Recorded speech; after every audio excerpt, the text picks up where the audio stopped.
الحمد لله وكفى وسلام على عباده الذين اصطفى أما بعد اللهم صل على محمد عبدك ورسولك وصل على المؤمنين والمؤمنات والمسلمين والمسلمات سرور عالم صلی اللہ علیہ وآلہ وسلم دعا مانگا کرتے تھے اللہم اجعلنی فی نفسی صغیرا وفی اعین الناس کبیرا، اے اللہ مجھے اپنی ذات میں اپنے آپ کو چھوٹا بنا، میں اپنے آپ کو گھٹیا سمجھوں، اپنے آپ کو کمزور سمجھوں، میرے اندر تکبر نہ آئے، بڑائی نہ آئے، مجھے اپنی ذات میں تو مجھے چھوٹا سمجھنے کی توفیق دے، لیکن لوگوں کی نظر میں مجھے بڑا بنا، لوگوں کے دلوں میں میری عزت ڈال۔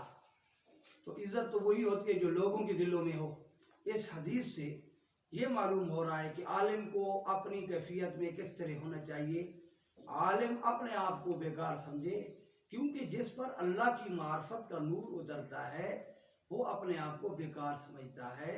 اس کی مثال ایسے ہے جیسے ایک آدمی دنیا میں کسی چھوٹے درجے کے افسر کے پاس جائے تو وہ اس کے سامنے اپنی حقارت کم ہوتی ہے، اس سے بڑے درجے کے افسر کے پاس جائے مزید حقارت اپنی آتی ہے۔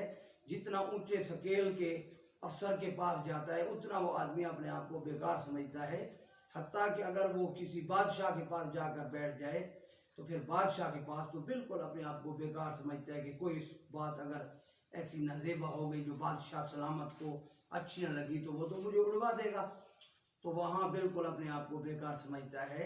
اسی طرح جب آدمی اللہ تعالیٰ کا قرب حاصل کرتا ہے، جتنا اس میں قرب بڑھتا جاتا ہے، نیکی کے انوارات بڑھتے جاتے ہیں، اتنا وہ آدمی اپنے آپ کو حقیر سمجھتا ہے، اتنا کمزور سمجھتا ہے۔ تو اس وجہ سے عالم کی یہ کیفیت ہونی چاہیے کہ وہ اپنے آپ کو کمزور سمجھے، لیکن اللہ تعالیٰ سے دعا کرے کہ اللہ تعالیٰ لوگوں کے دلوں میں اس کی عزت ڈالے تاکہ لوگ اس سے فائدہ حاصل کریں، کیونکہ فائدہ قوم اس سے حاصل کرتی ہے جس کی عظمت دل میں ہو۔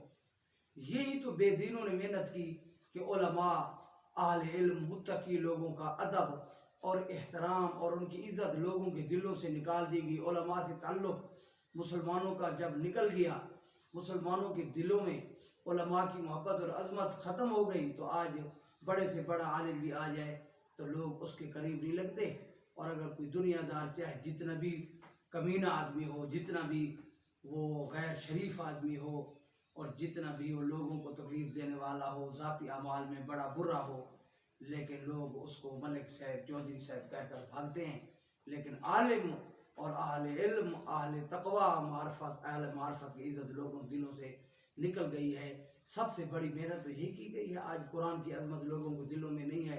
مسلمان کے دل میں باوجود ایمان ہونے کے یہ قرآن اللہ کی کتاب ہے، لیکن عظمت نہیں ہے دل میں۔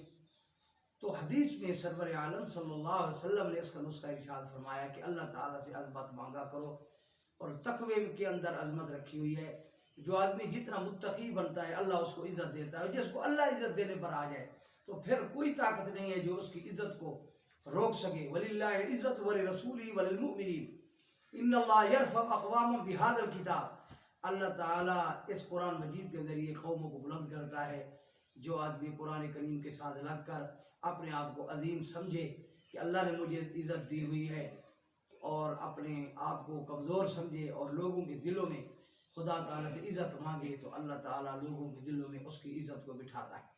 اور عالم کی روحانی کیفیت اس طرح ہونی چاہیے جیسے ایک آدمی بہت بڑے اونچے کھمبے پر بیٹھا ہو، وہ نیچے دیکھتا ہے، ڈرتا ہے میں کہیں گر نہ جاؤں، تو گر گیا تو میرا کچھ نہیں بچے گا۔ اس کی اپنی تو خشیت الہی کی وجہ سے یہ حالت ہونی چاہیے۔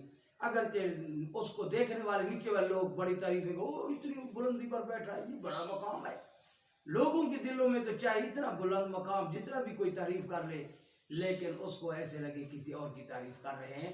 وہ اپنے آپ کو کمزور سمجھے، اللہ کی خشیت اور خوف کو اپنے اوپر غالب رکھے، تو اس شے سے اللہ تعالیٰ اس کو لوگوں کے دلوں میں بھی عظمت والا بنا دے گا۔ خدا تعالیٰ سے دعا ہے کہ خدا تعالیٰ ہمیں یہی حقیقت نصیب فرمائے جو سرور عالم صلی اللہ علیہ وسلم نے مانگی۔ وآخر دعوانا الحمدللہ رب العالمین۔ دوستو، اگر ہماری ویڈیو آپ کو اچھی لگی ہے تو ہمارے چینل کو ضرور سبسکرائب کریں اور بیل آئیکن کے بٹن کو پریس کریں تاکہ ہماری ویڈیو آپ تک پہنچتی رہے اور آپ اس سے فائدہ اٹھاتے رہیں۔ شکریہ۔